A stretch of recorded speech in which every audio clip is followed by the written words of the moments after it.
যখন একটা পুকুরে একের পর এক বাচ্চা, বৃদ্ধ ও যুবকরা হারিয়ে যেতে থাকে। গল্প ভুতুরে পুকুর, সাথে আছি আমি কাজী মুগ্ধ মৌসুম। গল্পটি লিখেছেন মোহাম্মদ নিশাদ। নিশাদ ভাইয়ের ইউটিউব চ্যানেল কালো রাত 24 ইউটিউব চ্যানেলটি সবাই সাবস্ক্রাইব করবেন। তো কথা না বাড়িয়ে শুরু করা যাক গল্প। সবাই দৌড়ে আসো, আজকেও পুকুরে একটা বাচ্চার লাশ ভেসে উঠেছে। একটা বৃদ্ধের চিৎকারে গ্রামের অনেকে দৌড়ে আসলেন পুকুরের কাছে। সেখানে এসে সবাই দেখেন সত্যি পুকুরের মাঝখানে একটা বাচ্চার লাশ ভেসে উঠেছে। কিন্তু অবাক করা বিষয় হল, এই বাচ্চাটি আজ থেকে 7 দিন আগে এই পুকুরে ডুবে মারা গিয়েছিল। আপনাদের মনে হয়তো প্রশ্ন আসতে পারে, 7 দিন আগে মারা যাওয়া বাচ্চার লাশটি এতদিন কোথায় ছিল? এই প্রশ্নের উত্তর কারো কাছে নেই। এই পুকুরটা সাধারণ কোনো পুকুর না, এটাকে এখন অনেকেই ভুতুরে পুকুর বলে চেনে। ভুতুরে নামটা কেন হলো শুরু থেকে বলি। কয়েক মাস আগের কথা। এই পুকুরটা অন্য সব পুকুরের মতো নর্মাল ছিল। সবাই গোসল করত, কাপড় ধুত। একদিন হয় কি, পুকুরে গোসল করতে নামে 2টা 6-7 বছরের বাচ্চা দুটো গোসল করে নামার পর তাদের আর খুঁজে পাওয়া যায় না। দুটো বাচ্চা এভাবে পানিতে ডুবে মারা যাবে, এটা গ্রামের অনেকেই মানতে না পেরে সবাই পুকুরে নেমে পড়ে আর ডুবে ডুবে বাচ্চা দুটোকে খুঁজতে থাকে। অনেক খোঁজাখুঁজির পর যখন তাদের কোনো খোঁজ পাওয়া যায় না, তখন চিন্তা করেন পুকুরে জাল ফেলা হবে। যেই কথা সেই কাজ, কয়েকটা জাল এনে ফেলা হয় পুকুরে। কিন্তু এবারও বাচ্চা দুটোর কোনো খোঁজ পাওয়া যায় না। এমন অবস্থায় সেই বাচ্চা দুটোর পরিবার অনেক ভেঙে পড়ে। সবাই কান্নাকাটি শুরু করে। ফুটফুটে দুটো বাচ্চা এভাবে পুকুরে ডুবে মারা যাবে, বিষয়টা যেন মানাই যাচ্ছে না। ডুবে আর জাল ফেলে যখন বাচ্চা দুটোর কোনো খোঁজ পাওয়া যাচ্ছে না, তখন কয়েকজন মিলে চিন্তা করেন ডুবুরি নিয়ে আসবেন। তো কথা মতো কিছুক্ষণের মধ্যেই 2 জন ডুবুরিকে নিয়ে আসা হয়। ডুবুরে সেখানে এসে পুকুরে নেমে পড়ে। এভাবে প্রায় 1 ঘন্টা খোঁজাখুঁজির পর সেই ডুবুরি দুটো জানায়, এই পুকুরে কোনো ছেলে নেই। আমরা পুরো পুকুর খুঁজেছি কিন্তু কোথাও পাইনি। কথাটা বলে ডুবুরি দুজনেই চলে যায়। নিজেরা ডুবে দেখা হলো, জাল ফেলা হলো, এমনকি ডুবুরি নিয়ে এসেও খোঁজা হলো, কিন্তু বাচ্চা দুটো কোথায়? বাচ্চা দুটোকে না পেয়ে গ্রামে নেমে আসে শোকের ছায়া। এদিকে বাচ্চা হারানো পরিবারের লোকেরা কেঁদেই চলেছে। এই দেখে সবাই মিলে চিন্তা করল, পুকুর সেচে সব পানি ফেলানো হবে। পুকুর সেচ করলে তো বাচ্চা দুটোকে পাওয়া যাবে। কথা মতো পুকুরে মেশিন সেট করা হয় আর পানি সেচ করার কাজ শুরু করা হয়। কিন্তু অবাক করা ঘটনা, পানি সেচ করা হচ্ছে ঠিকই, কিন্তু পুকুরে পানি একটুও কমছে না। এভাবে ঘন্টার পর ঘন্টা পানি সেচ করার পরও পুকুরের 1 ফোঁটা পানিও যখন কমছে না, তখন সবাই বুঝতে পারে এই পুকুরে কোনো সমস্যা আছে। সবাই বুঝতে পারেন পুকুরে ভুতুরে কিছু থাকায় এই বাচ্চা দুটোকে পাওয়া যাচ্ছে না। কোনো উপায়ে বাচ্চা দুটোর খোঁজ না পেয়ে সবাই হাল ছেড়ে দেন। এরপর থেকে সেই পুকুরকে সবাই ভুতুরে পুকুর বলে ডাকতে থাকে। এর মাঝে কেটে যায় 7টা দিন। 7 দিন পর ওই বাচ্চা দুটো লাশ পুকুরের উপরে ভেসে ওঠে। বাচ্চা দুটো লাশ পাওয়ায় গ্রামে নেমে আসে শোকের ছায়া। এরপর থেকে অনেকেই পুকুরটিকে এড়িয়ে চলত। মাঝে মধ্যে কেউ সাহস করে পুকুরে গোসল করতে নামলেই তাকে আর খুঁজে পাওয়া যেত না। কয়েকদিন পর পাওয়া যেত তার মৃত লাশ। এরকম করে সে পুকুরে পড়ে মারা গেছে অনেক বাচ্চা, যুবক ছেলে, এমনকি বৃদ্ধ লোকও। আপনাদের মনে হয়তো প্রশ্ন আসতে পারে, পুকুরে কেউ মারা গেলে তাকে খুঁজে পাওয়া যায় না কেন, আর সেই পুকুরে কয়েকদিন পর তার লাশই বা ভেসে ওঠে কেন? শুনুন তাহলে। একবার সেই গ্রামের মেম্বারের বাড়িতে ঘুরতে আসে মেম্বারের ছেলের শহরে একটা বন্ধু। ছেলেটা শহরের হওয়ায় ভূত প্রেত এগুলো একদমই বিশ্বাস করত না। মেম্বারের ছেলে ওর শহরের বন্ধুকে অনেক না করার পর ছেলেটা কোনো কথা না শুনে নেমে পড়ে সেই ভুতুরে পুকুরে। পুকুরে নেমে গোসল করার এক সময় হঠাৎ করে ছেলেটা পানিতে ডুবে যায়। মনে হলো পানির নিচ থেকে কেউ হ্যাঁচকা টান দিয়ে পানির নিচে টেনে নিয়ে গেছে। এই দৃশ্য আবার পুকুরের ওপর থেকে মেম্বারের ছেলে দেখে চিৎকার করতে থাকে। মেম্বারের ছেলের চিৎকারে আশেপাশে অনেক দৌড়ে আসে আর সব ঘটনা শোনে। মেম্বারের ছেলের মুখে ঘটনা শুনে সবাই বলতে থাকে, হায় হায়, তুমি জানো না এটা ভুতুরে পুকুর? এখানে কেউ গোসল করতে নামলে তাকে ফিরে পাওয়া যায় না। সবার কথায় মেম্বারের ছেলে বলে, আমি তো ওকে অনেকবার মানা করেছি, কিন্তু ও তো আমার কোনো কথাই শুনল না। এদিকে আস্তে আস্তে ব্যাপারটা পুরো গ্রামে ছড়িয়ে পড়ে। মেম্বার সাহেবের কানেও খবরটা যায়। মেম্বার এই খবর শোনার সাথে সাথে সেই পুকুর পাড়ে এসে উপস্থিত হন। ব্যাপারটা কেমন হয়ে গেল? শহর থেকে একটা ছেলে ঘুরতে আসছে, এখন সেই ছেলেকে যদি খুঁজে না পাওয়া যায় তাহলে তার মা বাবাকে কি জবাব দেব? কথাটা বলে মেম্বার তার কর্মীদের হুকুম করে, এই যাও, জাল নিয়ে আসো, ডুবুরিকে খবর দাও। মেম্বার সাহেবের এমন কথায় গ্রামের অনেকে মেম্বার সাহেবকে বলেন, মেম্বার সাহেব, ডুবুরি ডেকে কোনো লাভ নেই, জাল ফেলেও কোনো লাভ হবে না, আসল ব্যাপার অন্য কোথাও। এই বলে সবাই মেম্বার সাহেবকে ঘটে যাওয়া সব ঘটনা খুলে বললেন। মেম্বার সাহেব যে এই বিষয়টা একদমই জানত না তা কিন্তু না, একটু একটু জানত। যাই হোক, তাহলে উপায়? মেম্বার সাহেবকে চিন্তিত দেখে অনেকেই বললেন, মেম্বার সাহেব, আপনি বরং কোনো হুজুর বা কবিরাজ নিয়ে আসেন, কারণ এখানে ভুতুরে কোনো ব্যাপার আছে। সবার কথায় মেম্বার আর কথা না বাড়িয়ে কয়েকজনকে বললেন একজন কবিরাজ নিয়ে আসতে। মেম্বারের কথায় কয়েকজন গিয়ে বেশ কিছুক্ষণ পর একজন কবিরাজকে ডেকে নিয়ে আসলেন। কবিরাজ সেখানে এসে পুকুরের চারিদিকে ঘুরে পুকুরের মাঝখানে বেশ কিছুক্ষণ তাকিয়ে থেকে মেম্বার সাহেবকে বললেন, মেম্বার সাহেব, এখানে তো ভয়ঙ্কর কিছুর উপস্থিতি টের পাচ্ছি। সত্যি বলতে আমি এই কাজ করতে পারবো না, আপনারা অন্য কাউকে নিয়ে আসুন। এই কথাটা বলে সেই কবিরাজ চলে যান। কবিরাজ চলে যাবার পর সবাই ভাবতে থাকেন, আসলেই পুকুরে ভয়ঙ্কর ভুতুরে কিছু আছে। কবিরাজ তো চলে গেল, এখন উপায়? এদিকে কবিরাজ চলে যাওয়ায় মেম্বার হতাশ হয়ে বসে রইলেন। মেম্বারের এমন অবস্থা দেখে গ্রামের এক মুরব্বী বললেন, মেম্বার সাহেব, আমার জানা এক হুজুরের খোঁজ আছে। উনি একজন পীর, তিনি খুব ধার্মিক মানুষ। উনি সাধারণত কোথাও যেতে চান না, ওনার বাসা অনেক দূরে। আমার মনে হয় ওনাকে নিয়ে আসতে পারলে সমস্যা সমাধান হবে। লোকটার কথায় মেম্বার চিন্তা করলেন উনি নিজে যাবেন সেই বড় পীর সাহেবকে নিয়ে আসতে। যেই কথা সেই কাজ। মেম্বার কয়েকজনকে সাথে করে নিয়ে রওনা করেন সেই পীর সাহেবের উদ্দেশ্যে। এভাবে কেটে যায় একটা দিন। একদিন পর মেম্বার ওই পীর সাহেবের কাছে গিয়ে ওনাকে সব ঘটনা খুলে অনেক অনুরোধ বিনোরোধ করে গ্রামে নিয়ে আসেন।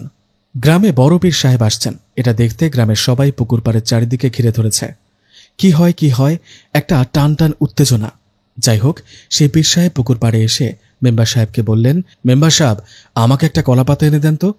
পীর সাহেবের কথা মতো ওনাকে একটা কলাপাতা এনে দেয়া হয়। কলাপাতা ওনাকে দেওয়ার পর সবাই দেখতে থাকেন হুজুর বিড়বিড় করে কি জানি পড়তে থাকেন, আর গ্লাসের মধ্যে থাকা পানি ওই কলাপাতার উপরে ছিটিয়ে দেন।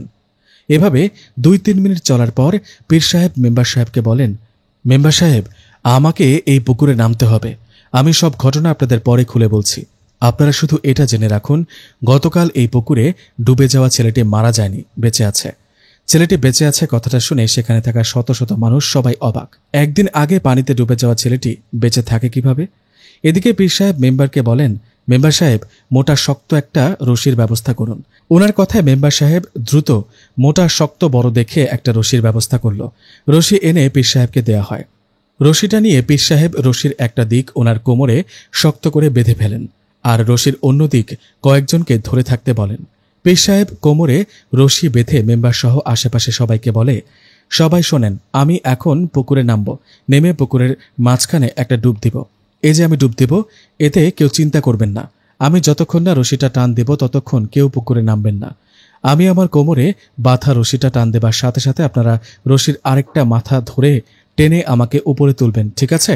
এই বলে বিসমিল্লাহ বলে সেই পীর সাহেব পুকুরের মাঝখানে গিয়ে একটা ডুব দেন। এদিকে পুকুরের চারিদিকে সবাই অবাক দৃষ্টিতে পুকুরের দিকে তাকিয়ে থাকে। কি হয়, এভাবে 5 মিনিট, 10 মিনিট, 20 মিনিট চলে যায়। পীর সাহেবের কোনো খোঁজ পাওয়া যায় না। পীর সাহেবের এমন কাণ্ডে সবাই ভাবতে থাকে, পানির নিচে এতটা সময় ডুবে আছে কি করে? এভাবে প্রায় 30 মিনিট পর সবাই রশিতে টান অনুভব করেন। রশিতে টান অনুভব হবার সাথে সাথে সবাই রশিটা ধরে টানতে থাকে। টানতে টানতে একসময় পীর সাহেব পানির উপরে ভেসে উঠে সাথে নিয়ে আসে গতকাল পানিতে ডুবে যাওয়া সেই ছেলেটাকে। পীর সাহেব ছেলেটাকে নিয়ে ভেসে ওঠায় কয়েকজন তাড়াহুড়ো করে পুকুরে নেমে পীর সাহেব ও ছেলেটাকে উপরে তুলে নিয়ে আসে। উপরে উঠে পীর সাহেব মেম্বার সাহেবকে বলেন, মেম্বার সাহেব, ছেলেটা জ্ঞান হারানো অবস্থায় আছে, ওকে বাড়িতে নিয়ে গিয়ে জ্ঞান ফেরান। পীর সাহেবের কথায় কয়েকজন ছেলেটাকে নিয়ে বাড়িতে চলে যান।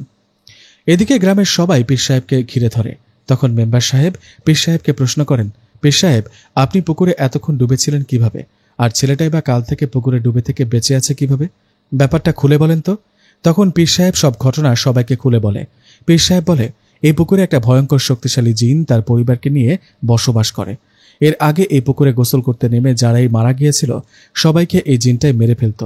মূলত এই পুকুরে গোসল করতে নামায় সে জিন ও তার পরিবারে ডিস্টার্ব হয়, তাই রেগে সে জিনটা পুকুরে নামা সবার ক্ষতি করে। এই পুকুরে কেউ হারিয়ে গেলে তাকে জাল ফেলে বা ডুবুরি দিয়ে খুঁজে পাওয়া যাবে না, কারণ জিনদের জগৎ অন্যরকম হয়। জিনটা এই পুকুরে বসবাস করে ঠিকই, কিন্তু কেউ দেখতে পাবে না। আমি আমার সাথে থাকা বন্ধু জিনের মাধ্যমে বিষয়টা জেনে পুকুরে নেমেছি। আমি পুকুরে ডুব দিয়ে সেই জিনটার কাছে গিয়ে ওর সাথে কথা বলি। আমি জিনটার কাছে গিয়ে দেখি এই ছেলেটা জিনটার কাছে বন্দী। আমি ছেলেটাকে মুক্তি দেবার কথা বললে সেই জিনটা ছেলেটাকে ছাড়তে কোনোভাবে রাজি হয় না। জিনটা বলেছিল ছেলেটা পুকুরে নেমে গোসল করায় তাদের অনেক ডিস্টার্ব হয়, তাই ছেলেটাকে ধরে নিয়ে গেছে, ওকে মেরে ফেলবে। ছেলেটাকে মেরে ফেলবে শুনে আমি ওই জিনটাকে অনেক অনুরোধ করতে থাকি। আমাদের মাঝে অনেক কথা হয়, অনেক তর্কাতর্কি হয়। জিনটার সাথে অনেক তর্কাতর্কির এক পর্যায়ে সে জিনটা ছেলেটাকে একটা শর্তে ছেড়ে দিতে রাজি হয়। পীর সাহেবের মুখে কথাগুলো শুনে মেম্বার বলেন, কি শর্ত? তখন পীর সাহেব বলেন, এক দামে একটা কালো গরু ও একটা কালো খাসি ওকে দিতে হবে, এর বিনিময়ে ছেলেটাকে ছেড়ে দিবে। আমি এই শর্তে ছেলেটাকে নিয়ে আসছি। পীর সাহেবের কথাগুলো শুনে গ্রামের সবাই অবাক। এরকম ঘটনাও তাহলে ঘটে? এদিকে মেম্বার সাহেব পীর সাহেবকে বলেন, আমার ছেলের বন্ধুকে ফিরে পেয়েছি। ও মারা গেলে আমার মান সম্মান কমে যেত, ওর মা বাবার কাছে কোনো জবাব দিতে পারতাম না। আমি ওই জিনটার কথা মতো একটা গরু ও একটা ছাগল দিতে রাজি, বলুন কখন আর কবে দিতে হবে? মেম্বার সাহেবের কথায় পীর সাহেব বলেন, কাল রাত 12টার পর একটা কালো রঙের গরু আর একটা কালো খাসি এই পুকুর পাড়ে ছেড়ে দিয়ে যাবেন, এতেই হবে। আর হ্যাঁ, সবাই শোনেন, পারলে এই পুকুরটাকে সবাই ত্যাগ করেন, এখানে গোসল করায় কোনো দরকার নেই। কথাটা বলে সেই পীর সাহেব সেখান থেকে চলে যান। এরপর থেকে গ্রামের সবাই পুরোপুরিভাবে সেই পুকুরকে ত্যাগ করে। আজও পুকুরটা আছে, কিন্তু পরিত্যক্তভাবে। এটা একটা কাল্পনিক গল্প মাত্র। গল্পটা এমনভাবে লেখা অনেকেই সত্যি ভাবতে পারেন। আজকের এপিসোডটা 2টা গল্প নিয়ে সাজানো। আপনাদের কোন গল্পটা সবচেয়ে বেশি ভালো লেগেছে কমেন্ট করে জানাবেন। তো কথা না বাড়িয়ে চলে যাচ্ছে আমার দ্বিতীয় গল্পে তথা শেষ গল্পে। কিরে সবুজ, রনি কোথায়? কালকে সারাদিন দেখলাম না, অসুস্থ হয়নি তো? আবার কল দিলাম তাও রিসিভ করলো না। আমার কথা শুনে সবুজ বলল, তা তো জানি না, ওই তো রনি আসছে। কিরে রনি, কাল কোথায় ছিলি? আড্ডা দিতে আসলি না? কাল সন্ধ্যায় পূর্বপাড়ার স্কুলে অনুষ্ঠান হয়েছিল। উফ, গানগুলো খুবই ভালো লাগছিল রে। তোর গার্লফ্রেন্ডকে তো দেখেছি ওখানে। সবুজের মুখে কথাগুলো শুনে রনি বলল, আমার গার্লফ্রেন্ড আবার কে? হারে সোনালি। গার্লফ্রেন্ড, ওটা তো মনে মনে ভালোবাসি। সোনালি তো এখনো জানেই না ওকে ভালোবাসি। ওদের কথা শুনে আমি বললাম, এই বাদ দে না এসব। এই রনি, কাল সারাদিন কোথায় ছিলি রে? আরে খালার বাসায় গিয়েছিলাম, খালাতো বোনের জন্মদিন, তাই কাল সারাদিন ওখানে ছিলাম। রাত 12টার পর বাসায় আসছি। ও ভালো, তা খালার বাসায় গিয়েছিলি কে কে? কে আবার? আমি একাই। আরে আর বলিস না, রাত বেশি হওয়ায় তো কোনো গাড়িই পেলাম না, তাই হেঁটে হেঁটেই চলে আসছি। 20 থেকে 25 মিনিটের রাস্তা, তা আবার এমন কি? এত রাতে ভয় করেনি তোর? কিসের ভয়? আমি হলাম এই গ্রামের 1 নাম্বার সাহসী মানুষ, বুঝলি তোরা? আসছে সাহসী মানুষটারে। ওই এত সাহস থাকলে রাত 12টার পর মায়াবী পুকুর পাড় থেকে একবার ঘুরে আয়, দেখি কত বড় সাহসী তুই। সবুজের মুখে কথাটা শুনে আমি বললাম, এই বাদ দে এসব, এটা বাড়াবাড়ি হয়ে যাচ্ছে। রনি বলল, আরে থাম তো তুই। কিরে সবুজ, কি বললি? আবার বল, কোথায় যাব? মায়াবী পুকুর পাড়ে? কত বড় সাহস এবার প্রমাণ হবে। বাজি লাগবি? শোন রনি, মায়াবী পুকুর পাড়ে যে তেঁতুল গাছ আছে, সেই গাছ থেকে তেঁতুল পেরে যদি আনতে পারিস তাহলে তুই জিতে যাবি। যা খেতে যাবি তাই তোকে খাওয়াবো, কিন্তু শর্ত হলো একা যেতে হবে রাত 12টার পর। ঠিক আছে, আমি রাজি। তোদের এবার দেখিয়ে দেব আমি কতটা সাহসী। রনির মুখে কথাটা শুনে বললাম, এই রনি, জেনে শুনে এসব বাজি কেন নিলি বলতো? তুই জানিস না মায়াবী পুকুর সম্পর্কে? দেখ রনি, বাদ দে এসব, ওটা খুবই ভয়ানক জায়গা, ভয় পাবি। দূর, কিসের ভয়? কখনো দেখেছিস কাউকে ভয় পেতে? সবাই শুধু শুনেছে, কেউ ভয় পায়নি। বাপদাদার আমলে কে ভয় পেয়েছে না পেয়েছে সেটা নিয়ে সবাই ভয়ে থাকে, কিন্তু আমি এতটা ভীতু নই, বুঝলি? পাগল হলি নাকি? বাজি রেখে জানিস মায়াবী পুকুর সম্পর্কে ভালো করে? আমি দাদুর মুখে শুনেছি এটা অনেক পুরনো পুকুর। পুকুরটা মানুষের তৈরি নয়। আগেকার মানুষ বলা বলি করত জিন পরীরা এই পুকুর বানিয়েছে। অমাবস্যার রাতে নাকি পরীরা গোসল করত পুকুরে। আমার দাদুও লুকিয়ে লুকিয়ে দেখেছিল একবার। তাছাড়া ওই পুকুর নিয়ে অনেক ভয়ানক ঘটনা ঘটেছিল। একবার নাকি একই পরিবারের 2 ভাই পুকুরে গোসল করতে নামে, কিন্তু তাদের আর খোঁজ পাওয়া যায় না। তখন তাদের খুঁজতে কয়েকজন লোক নেমে পড়ে পুকুরে। তখন তাদের মধ্যেও 2-3 জন নিখোঁজ হয়ে যায়। তখন থেকে সবাই ভুতুরে পুকুর বলে ওটাকে। রনি বলল, তাই নাকি? বাহ, বেশ মজার ঘটনা তো। সবুজ বলল, আরে নাহিদ, কাকে কি বোঝালি? এ বুঝবে না। এই রনি, তুই তাহলে সত্যি বাজিটা নিলি, তাই না? আমি রাজি। আজকে রাতেই প্রমাণ দিব আমি কতটা সাহসী। আমি বললাম, ওকে, তাহলে দেখি তোর সাহস। এখন তাহলে বাসায় যা, রাতে দেখা হবে, কেমন? এ বলে বাসায় চলে গেলাম যে যার মতো।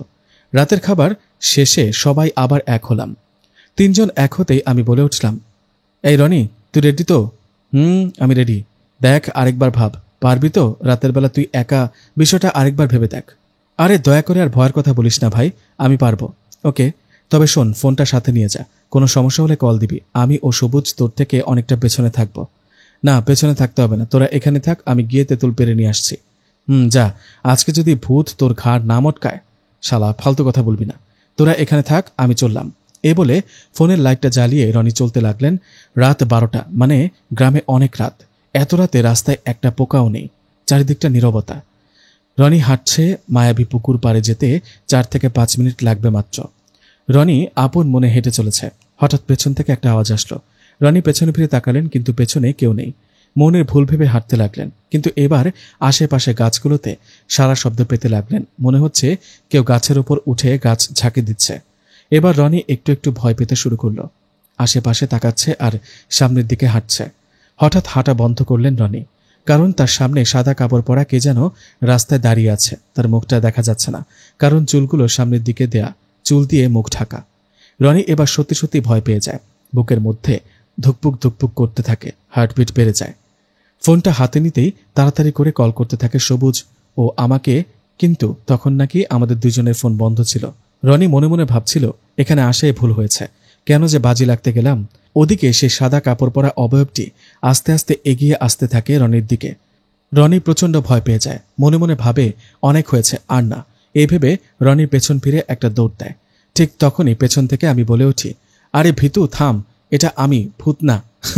আমার কথা শুনে রনি থেমে যায়। পেছনে তাকিয়ে আমাকে দেখে বলে, উফ সত্যি তুই? আমি যে ভয় পেয়েছিলাম বলার মতো না। রনির কথা শুনে বললাম, এই তো সাহস। ওই সবুজ, গাছ থেকে নেমে আয়। আমার কথা শুনে সবুজ গাছ থেকে নেমে এসে হাসতে হাসতে বলল, কিরে সাহসী বীর, এই তো সাহস। সবুজের মুখে কথাটা শুনে রনি বলল, তোরা আমাকে মিছে মিছে ভয় না দেখালে আমি ঠিকই মায়াবী পুকুর পাড়ে গিয়ে তেঁতুল গাছ থেকে তেঁতুল পেড়ে আনতাম। জবাবে আমি বললাম, ও তাই নাকি? হয়েছে, আপনার আর সাহস দেখাতে হবে না, চলেন বাসায় যাই। আমার কথা শুনে রনি বলল, আরে শোন, এতদূর যেহেতু আসছি, ওই তো সামনে মায়াবী পুকুর, এত কাছে এসে ঘুরে যাব নাকি? চল, 3 জনই যাব আর তেঁতুল পেড়ে নিয়ে আসবো। আরে পাগল হলি নাকি রনি? রাতের বেলা গিয়ে বিপদে পড়বো নাকি? দিনের বেলা কেউ সাহস পায় না তেঁতুল পারতে, আর আমরা যাব রাতের বেলা?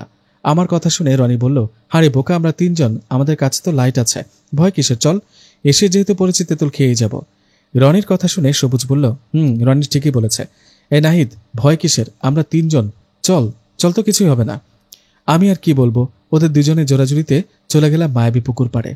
জায়গাটা আসলেই ভয়ানক, চারিদিকটা কেমন নিরিবিলি। তেঁতুল তলায় গিয়ে আমি রনি ও সবুজকে বললাম, আচ্ছা 2 জন গাছে উঠি, 1 জন নিচে থাকি, বুঝলি? 2 জন গাছে উঠলে তাড়াতাড়ি তেঁতুল পারতে পারবো। তা নিচে কে থাকবি? আমার কথা শুনে সবুজ বলল, আমি তো তেমন গাছে উঠতে জানি না, আর তুই রনি দুজনেই গাছে উঠ, আমি নিচে দাঁড়িয়ে থাকি। সবুজের কথায় আমি ও রনি দুজনে গাছে উঠতে লাগলাম।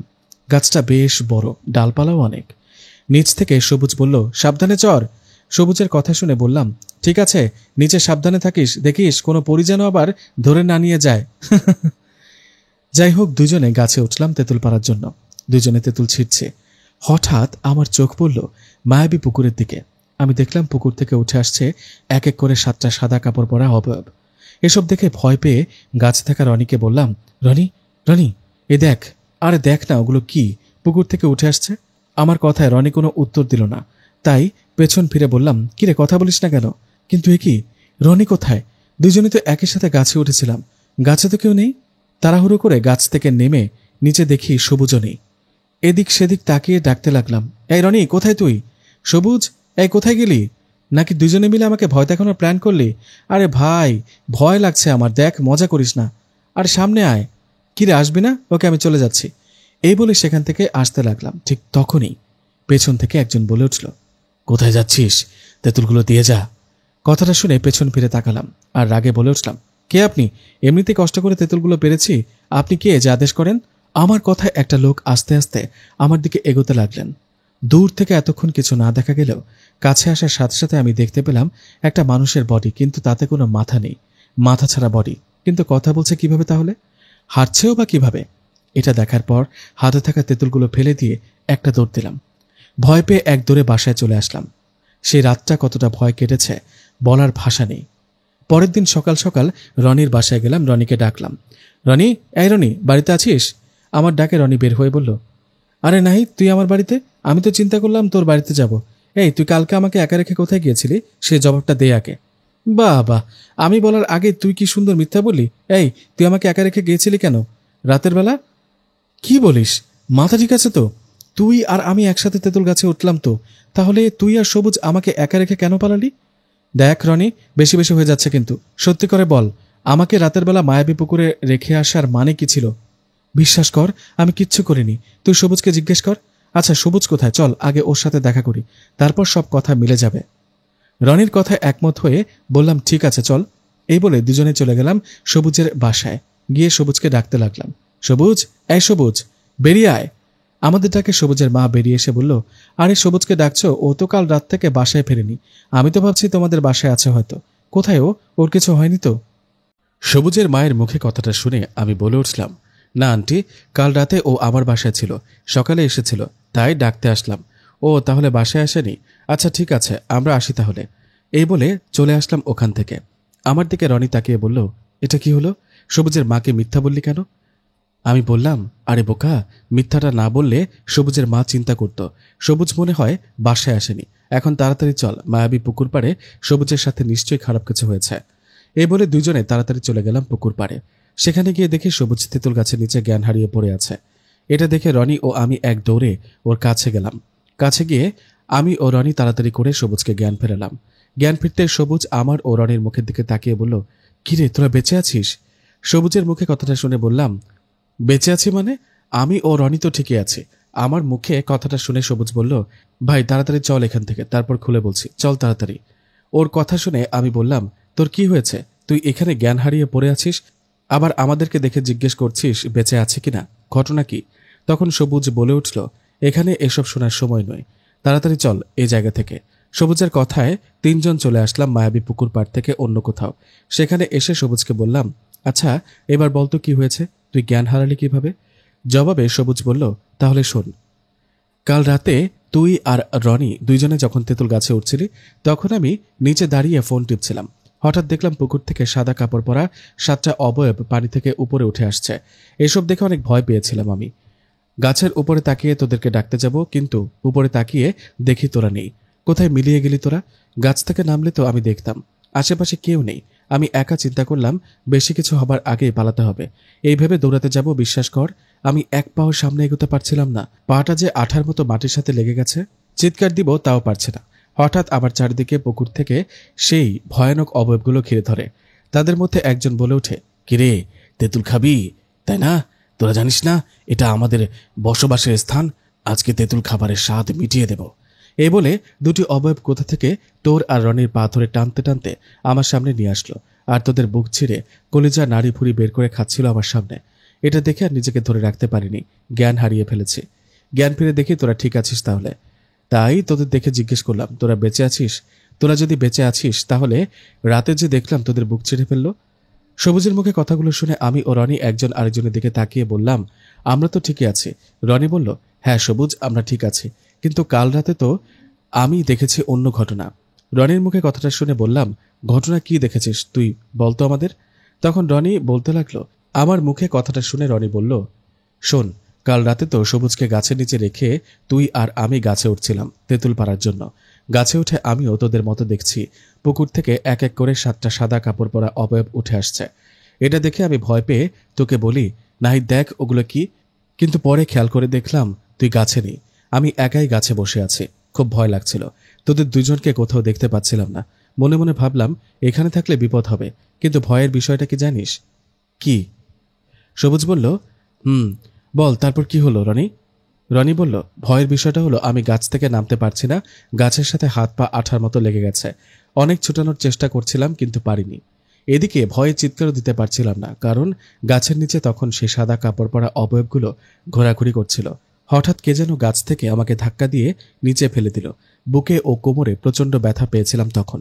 নিচে পড়তে দেখলাম গাছের নিচে থাকা অবয়বগুলো চোখের সামনে কুকুরের রূপ নিয়ে আমাকে চারদিক থেকে ঘিরে ধরল। কুকুরগুলোকে দেখে মনে হচ্ছিল এই বুঝি ছিঁড়ে খাবে আমাকে। মনের মধ্যে একটু সাহস নিয়ে চিৎকার দিয়ে দিলাম একটা দৌড়। পেছন থেকে কুকুরগুলো আমার দিকে দৌড়াতে শুরু করলো। প্রাণের ভয়ে কোন দিকে দৌড়াচ্ছে জানি না। হঠাৎ খেয়াল করলাম পেছনে কুকুরগুলো নেই। মনের মধ্যে একটু সাহস ফিরে এলো তখন, কিন্তু আমি কোথায়, এটা কোন জায়গা? নিজেকে খেয়াল করলাম একটা মাঠের মধ্যে চলে আসছি। সামনে আলো দেখা যাচ্ছে, নিশ্চয়ই কোনো লোক হবে, তাই আলোটাকে উদ্দেশ্য করে এগিয়ে গেলাম। কাছাকাছি গিয়ে দেখলাম একটা না, অনেক লোক, সবাই ঘিরে ধরে কি যেন দেখছে। আমি কাছে যেতেই সবাই বলাবলি করছিল, ও আসছে, ওকে দেখতে দাও। ওদের কারো কথা বুঝতে পারছিলাম না, তবে এটা বুঝতে পারলাম লোকগুলো কারো জানাজায় আসছে, কেউ মারা গেছে হয়তো। হঠাৎ একজন আমাকে উদ্দেশ্য করে বলল, আসেন, লাশগুলো দেখেন, দুটি তাজা লাশ। লোকটার কথা শুনে ভয়ে দাঁড়িয়ে গেলাম। এসব কথা ইনি আমাকে কেন বলছে? তখন আবারও একজন বলে উঠল, সামনে আসেন, লাশ দুটোকে দেখুন। লোকটার কথায় মনের অজান্তেই সামনে এগিয়ে গিয়ে যা দেখলাম সেটা দেখে আমার অবস্থা শেষ।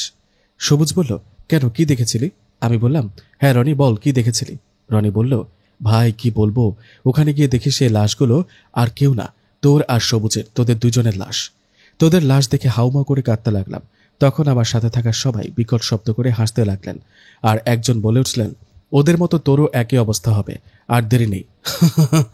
লোকটার কথা শুনে বুঝে গেলাম এরা আসলে কেউ মানুষ না, তাই কিছু না বলে ওখান থেকে ভয়ে দৌড়াতে লাগলাম। তখন পেছন থেকে লোকগুলো বলছিল, বাঁচবি না, কেউ বাঁচবি না। আমি পেছনে না তাকিয়ে এক দৌড়ে বাসায় চলে আসছি। কাল রাতে ঘুমাতে পারিনি ভয়ে, বুঝলি? রনির মুখে কথাটা শুনে আমি ও সবুজ ভয়ে ভয়ে বললাম, আমরা তো বেঁচে আছি, কাল লাশ দেখেছিলি? রনি বলল, জানি না, এগুলো নিশ্চয়ই খারাপ জিন ছিল। এখন বিশ্বাস হলো ওই রহস্যময় পুকুর আসলে ভয়ানক। কি জানি কোন বিপদে পড়লাম। চল ভাই, কোনো কবিরাজ দেখাই। রনির মুখে কথাটা শুনে আমি বললাম, এখন না, যা সমস্যা হবার কাল রাতে হয়েছে। সামনের সমস্যা না হলে কোনো দরকার নেই কবিরাজের কাছে যাবার, আর সমস্যা হলে তখন না হয় যাব। আমার কথা শুনে সবুজ বলল, ঠিক বলেছিস, তাহলে তাই করি। এ বলে সেদিনের মতো সবাই বাসায় চলে আসি। এরপর 2 দিন ভালো ছিল। হঠাৎ এক রাতের ঘটনা। এক রাতের মধ্যে মধ্যরাতে হঠাৎ ঘুমটা ভেঙে গেল। আমি জানি না কেন হঠাৎ ঘুম ভেঙে গেল, তবে কেমন যেন মনে হচ্ছে একটু আগে এখানে কেউ ছিল। রুমের মধ্যে ফিল করতে পারছি অন্য কেউ আছে। রুমের লাইটটা জ্বালিয়ে দেখলাম, না তো, রুমে তো কেউ নেই। তাই লাইটটা বন্ধ করে শুয়ে পড়লাম। চোখে ঘুম ঘুম ভাব চলে আসছিল। ঠিক তখনই শুনতে পেলাম একটা আওয়াজ। আমার রুমের বাইরে যেন কেউ হাঁটাহাঁটি করছে। মনে মনে ভাবলাম, চোর আসলো নাকি? এই ভেবে জানালার পাশে গিয়ে আস্তে আস্তে করে একটু ফাঁক করে বাইরে তাকাতে দেখলাম 2টা কালো ছায়া দ্রুত বাতাসে মিলিয়ে গেল। মনের মধ্যে একটা ভয় চলে আসছিল তখন। কি দেখলাম এগুলা?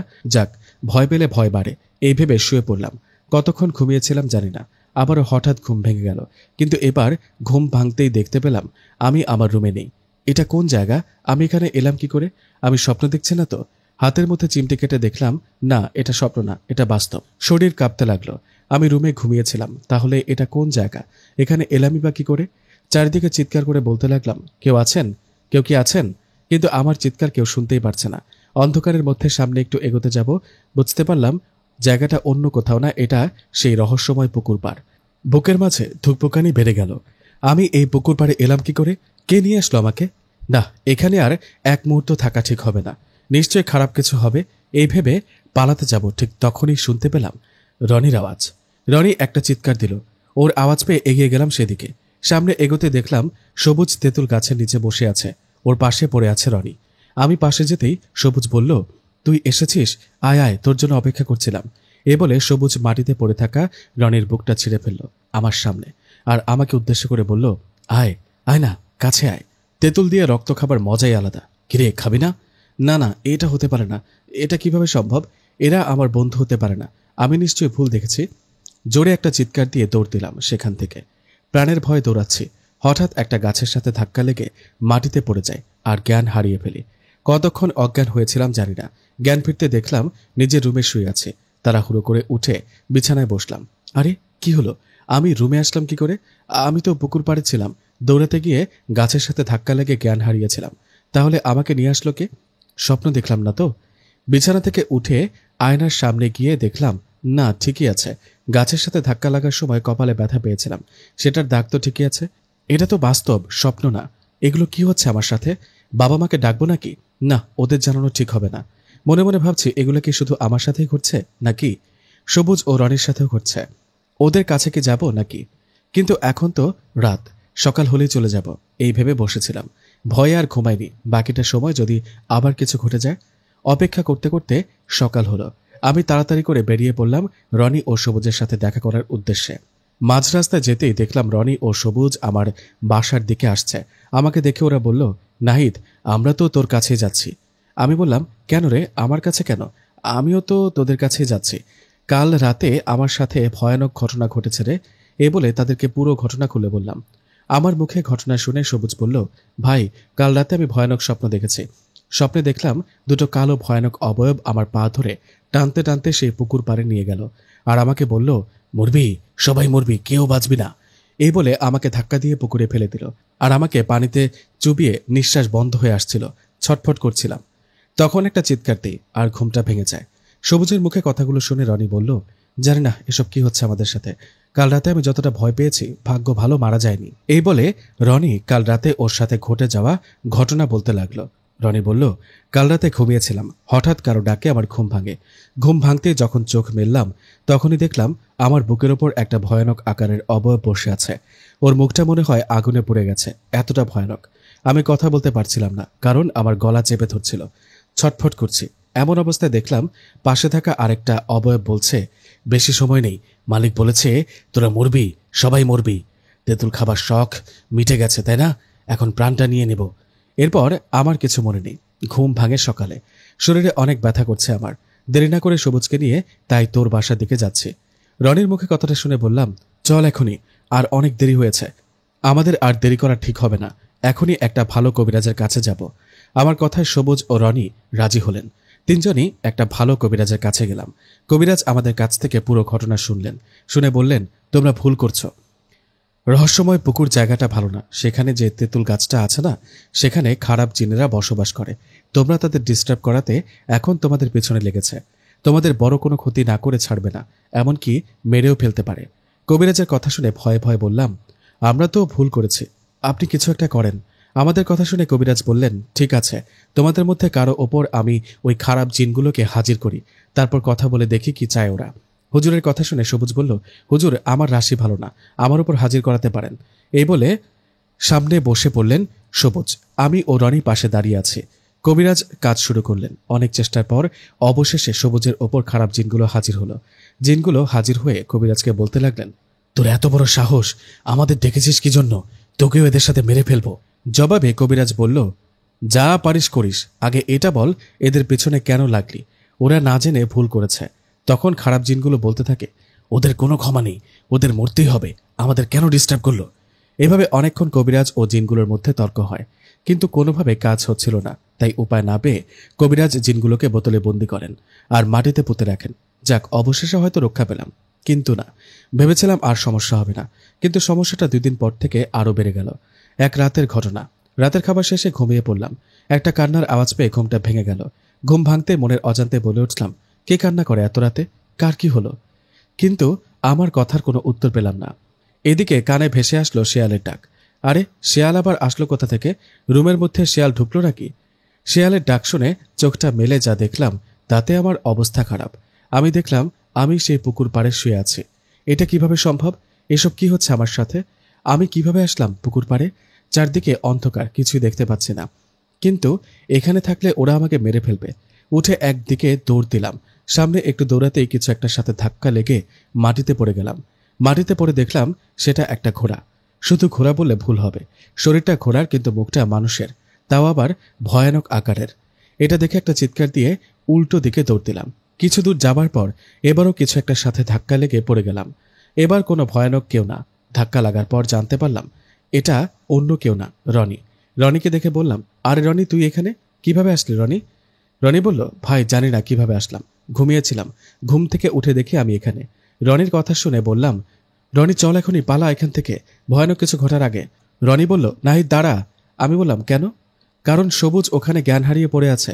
মানে, সবুজও এখানে আসলো কিভাবে? যেভাবে আমরা এসেছি সেভাবে আসছে হয়তো, কিন্তু ও হয়তো ভয়ানক কিছু দেখেছে, তাই জ্ঞান হারিয়েছে। আমি বললাম, তাড়াতাড়ি চল ওর ওখানে। এই বলে তাড়াতাড়ি চলে গেলাম সবুজের কাছে। কাছে গিয়ে তাড়াতাড়ি করে সবুজের মুখে পানি ছিটিয়ে জ্ঞান ফেরালাম। জ্ঞান ফিরে সবুজ আমার ও রনির মুখের দিকে তাকিয়ে বলতে লাগলো, আমি এখানে আসলাম কি করে? তোরাও বা আসলে কিভাবে? জবাবে আমি বললাম, এখন এসব বলার সময় নয়, চল উঠে দাঁড়া, তাড়াতাড়ি পালাতে হবে এখান থেকে। কথা মতো সবুজকে নিয়ে পালাতে যাব, ঠিক তখনই দেখলাম আমাদের সামনে সাদা কাপড় পরা 4-5টা অবয়ব দাঁড়িয়ে আছে। হঠাৎ পেছন থেকে একটা অবয়ব একটা মানুষের পা ধরে টানতে টানতে আমাদের সামনে নিয়ে আসলো, আর কুড়াল দিয়ে একের পর এক কোপাতে লাগলো লোকটার বুকে আমাদের সামনে। চোখের সামনে ঘটছে এসব ঘটনা। ভয়টা আরো বেশি লাগছিল যখন দেখলাম সে লোকটা আর কেউ না, সেটা কবিরাজ। সাদা কাপড় পরা অবয়বগুলো একের পর এক কবিরাজের বুকে আঘাত করতে থাকলো। কিছুক্ষণ পরেই পড়ে রইল কবিরাজের শরীরটা। একসময় অবয়বগুলো কবিরাজের মৃত শরীরটা ছিঁড়ে রক্ত মাংস খেতে লাগলো আর বলতে লাগলো, তোর এত বড় সাহস, আমাদের লোককে বোতলবন্দি করিস? এটা বলে হাসতে লাগলো আর আমার দিকে তাকিয়ে বলতে লাগলো, কেউ বাঁচবি না, সবকটা মরবি। প্রাণের ভয়ে পেছনে ঘুরে তিনজন দৌড়াতে লাগলাম। ওদিকে পেছনে মনে হচ্ছে গাছপালা ভেঙে কেউ আমাদের পিছনে দৌড়ে আসছে। রাতের অন্ধকারে রাস্তা না পেয়ে জঙ্গলের রাস্তা ধরে দৌড়াতে লাগলাম। কি জানি কি হতে চলেছে আমাদের সাথে। দৌড়াতে দৌড়াতে জঙ্গলের মাঝখানে দেখতে পেলাম একটা কুঁড়ো ঘর, সেখানে আলো জ্বলছে। আলোটা দেখে রনি বলল, চল তাড়াতাড়ি ওখানে যাই, আলো দেখতে পাচ্ছি, নিশ্চয়ই কোনো মানুষ থাকে ওখানে। রনির কথা শুনে বললাম, জঙ্গলের মাঝে বাড়ি আসবে কিভাবে, কি জানি কে আছে ওখানে, আচ্ছা চল গিয়ে দেখি কাউকে পাই কিনা। এই বলে বাড়িটার কাছে গিয়ে ডাকতে লাগলাম, কেউ আছেন, কেউ কি থাকেন এখানে, আমরা বিপদে পড়েছি, আমাদের একটু সাহায্য করুন। বেশ কিছুক্ষণ ডাকার পর কুচকুচে কালো একজন বৃদ্ধ লোক বেরিয়ে আসলেন। বেরিয়ে এসে বললেন, কে তোমরা, রাতের বেলা এই জঙ্গলে কি করছো? বৃদ্ধ লোকটার কথা শুনে আমি পুরো ঘটনা খুলে বললাম। আমার কথা শুনে লোকটা বললেন, তাহলে ভয় পেয়েছো তোমরা, আসো, আমার এই একটাই ঘর, আজকে রাতটা কোনোভাবে কাটিয়ে দাও। এই বলে তিনজন সে বৃদ্ধ লোকটার ঘরে ঢুকলাম। কিরকম অদ্ভুত ঘরটা। ঘরে ঢোকার কিছুক্ষণ পর সে বৃদ্ধ লোকটা গ্লাসের মধ্যে কিছু একটা এনে আমাদের দিকে এগিয়ে দিয়ে বললেন, নাও এটা খেয়ে নাও। যাক, তাও তো পানি মিলল, রাতের বেলা এটা খেয়ে কাটিয়ে দেই। এইভাবে গ্লাসটা হাতে নিয়ে চিৎকার দিয়ে উঠলাম তিনজনই, কারণ গ্লাসের মধ্যে পানি নেই, সবগুলো রক্ত। আমাদের চিৎকার শুনে বৃদ্ধ লোকটি বলল, কি হয়েছে, তোমরা চিৎকার করছো কেন? ওনার কথা শুনে বললাম, রক্ত কেন খেতে দিয়েছেন, এগুলো রক্ত। আমার কথা শুনে লোকটা বললেন, কই দেখি, না এগুলো পানি, এই যে দেখো, তোমরা মনে হয় ভুল দেখছো। আরে সত্যি তো পানি, তাহলে একটু আগে তো রক্ত দেখেছিলাম, এখন পানি হলো কিভাবে? অবাক হয়ে একজন আরেকজনের দিকে তাকালাম, কারণ চোখের ভুল একজনের হতে পারে, তাই বলে তিনজনেরই ভুল হবে? যাই হোক, পানিটুকু খেয়ে নিলাম। তখন লোকটা বলল, তোমরা এই রুমটায় থাকতে পারো, আমি আমার পাশের ছোট্ট রুমটায় শুয়ে পড়ি। এই বলে বৃদ্ধ লোকটি চলে গেলেন। দরজাটা চাপিয়ে সবুজ ও রনিকে বললাম, লোকটা কেমন অদ্ভুত না? আর ওটা কি হলো? গ্লাসে তো প্রথমে রক্ত দেখলাম, পরে পানি হলো কি করে? আমার কথা শুনে সবুজ বলল, ভাই আমার কিছু গড়বড় লাগছে। রনি বলল, আরে না, ওসব কিছু চিন্তা করিস না, চল ঘুমা, এবার সকাল হলেই চলে যাব। এই বলে সবাই শুয়ে পড়লাম। রাত আর বেশি নেই, চোখে ঘুম আসছিল। ঠিক তখনই সবুজ আমাকে ও রনিকে ডাকতে লাগলো, এই উঠ তাড়াতাড়ি ভাই, উঠ না। সবুজের ডাকে উঠে ওকে বললাম, কিরে ডাকছিস কেন, পাগল হলি নাকি, ঘুমা। সবুজ বলল, ভাই যে জিনিস দেখলাম তাতে ঘুম ছেড়ে পালিয়েছে। কি দেখলে তুই? আয় দেখাচ্ছি। এই বলে সবুজ বেড়ার ফাঁক করে বললেন, দেখ। ওর কথা মতো আমি ও রনি বেড়ার ফাঁক দিয়ে পাশের রুমে তাকালাম। তাকিয়ে যা দেখলাম তাতে আমাদের লোম দাঁড়িয়ে গেল। আমরা দেখলাম সেই বৃদ্ধ লোকটি একটা মরা কুকুরের মাংস ও রক্ত খাচ্ছে। বুঝতে আর দেরি হলো না, এটা কোনো মানুষ না, এটা খারাপ কিছু। আস্তে করে দরজাটা খুলে তিন বন্ধু একটা দৌড় দিলাম। তখন পেছন থেকে হা হা করে হেসে উঠল বৃদ্ধ লোকটি আর বলতে লাগলো, কেউ বাঁচবি না, সবাই মরবি। দৌড়ানোর সময় পেছন ফিরে একবার তাকিয়েছিলাম, তখন দেখলাম সেখানে কোনো বাড়ি নেই, কোনো ঘর নেই। তাহলে আমরা কোথায় ছিলাম এতক্ষণ? যাক, এগুলো ভাবার সময় এখন নয়, বাঁচতে হলে পালাতে হবে। প্রাণের ভয় দৌড়াতে দৌড়াতে একটা গ্রামে ঢুকে পড়ি। হঠাৎ রনি বলে ওঠে, ভাই দাঁড়া, এই দেখ মসজিদ, চল মসজিদে ঢুকে পড়ি, তাহলে কোনো সমস্যা হবে না। রনির কথা মতো মসজিদে ঢুকে পড়ি। কিছুক্ষণ পর ফজরের আজান হয়। কাউকে কিছু বুঝতে না দিয়ে নামাজ আদায় করি।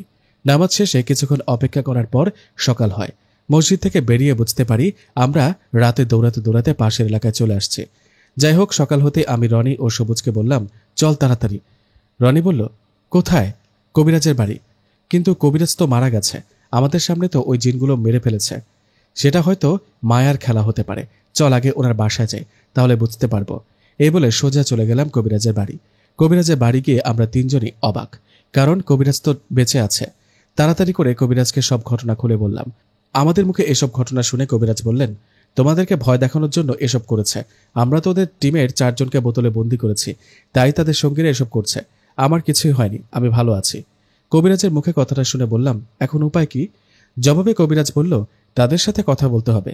এই বলে আবারও সবুজের ওপর কবিরাজ সেই জিনগুলোকে হাজির করালেন। খারাপ জিনগুলো হাজির হয়ে কবিরাজকে বলতে লাগলেন, তোর সাহস তো কম না, আমাদের হাজির করেছিস, মরবি, ওদের সাথে তুইও মরবি। জবাবে কবিরাজ বলে, ছেলেগুলোর পিছু ছাড়ো, ওরা না জেনে ভুল করে ফেলেছে। কিন্তু জিনগুলো কোনোভাবে রাজি হচ্ছিল না। এভাবে কিছুক্ষণ কবিরাজ ও জিনগুলোর মধ্যে তর্ক হয়। অবশেষে জিনগুলো 2টা শর্তে রাজি হয় আমাদের পিছু ছাড়তে। নাম্বার 1, তাদের সঙ্গী যেসব জিনগুলোকে বোতলবন্দি করেছে তাদেরকে মুক্তি দিতে হবে। নাম্বার 2, তাদের খুশি করতে 3টা কালো ছাগল দিতে হবে। জিনগুলোর শর্ত শুনে কবিরাজ বললেন, ঠিক আছে রাজি, কিন্তু কথা দিতে হবে কোনোদিন আর ছেলেগুলোর কোনো ক্ষতি করবে না। কবিরাজের কথায় জিনগুলো রাজি হয়। তারপর থেকে কোনোদিন আমাদের আর কোনো সমস্যা হয়নি। বাজি ধরে বড় একটা বিপদের হাত থেকে অবশেষে রক্ষা পেলাম।